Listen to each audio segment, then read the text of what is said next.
There are 2,666 emojis available for tweets and texts.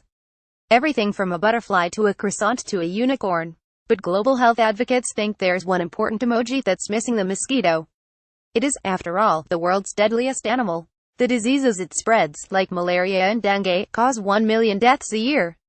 That's why the Bill Melinda Gates Foundation, which is a funder of this blog, and the Johns Hopkins Center for Communication Programs are lobbying intensely for a mosquito emoji.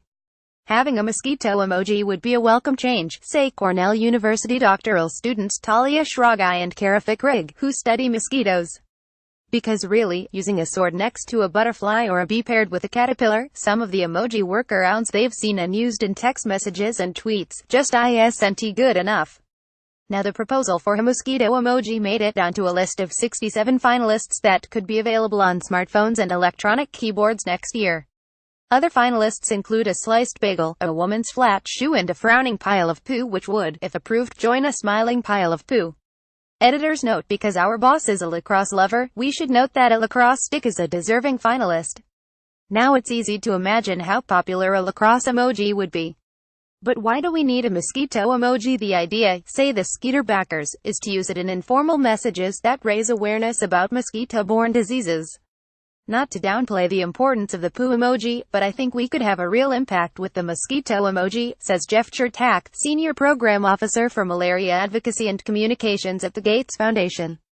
He helped write the proposal for the mosquito emoji along with Marla Shavitz, a digital communications manager at the Johns Hopkins Center for Communication Programs. Before they appear on your smartphone, potential new emojis need to go through a process that's more difficult than you might expect. A detailed proposal needs to be submitted to the nonprofit Unicode Consortium, complete with an image of the proposed emoji and a host of other requirements. Unicode reviews the proposals, chooses the finalists, and fine-tunes them. Chertak gave a nerve-wracking presentation about the mosquito emoji to a Unicode committee. I was strangely nervous for that presentation, mainly because there's a lot of power in that room. You've got Apple, Google, Adobe, the sort of folks who decide what goes in devices in perpetuity, he says. I actually brought with me a very large board that showed that mosquitoes are the deadliest animal in the world, which always gets people really interested. And it wouldn't be the first emoji that helps send a message about disease. Paths Defeat DD initiative, which focuses on diarrheal disease in low-income countries, often uses the smiling pile of poo emoji in tweets, Facebook posts, and social media campaigns.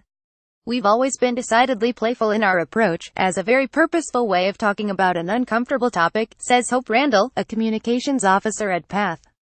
In 2015 and 2016, they photoshopped a poo emoji they called Traveling Poo onto images of different places in a world map to draw attention to clean water and sanitation. And like the pile of poo, the mosquito would have other applications. It also could be used in terms of, this person's really annoying me and bugging me, says Chertak. The final emoji candidates won't be selected until January, says Mark Davis, president and co-founder of Unicode and chair of the emoji subcommittee. But the mosquito's chances are looking good. It would be unusual for any finalist to be taken off the list, says Jennifer Eight Lee. She's a former New York Times journalist who created Emoji Nation, a grassroots group that advocates for the creation of new emojis, after she realized there was no dumpling emoji. All the Gates Foundation and Johns Hopkins have to do now is wait for Unicode to announce the winning emoji. Maybe then they could use the world's most popular emoji to express themselves. Tears of joy.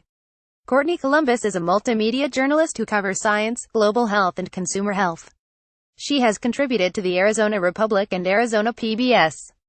Contact her at comcolumbus11.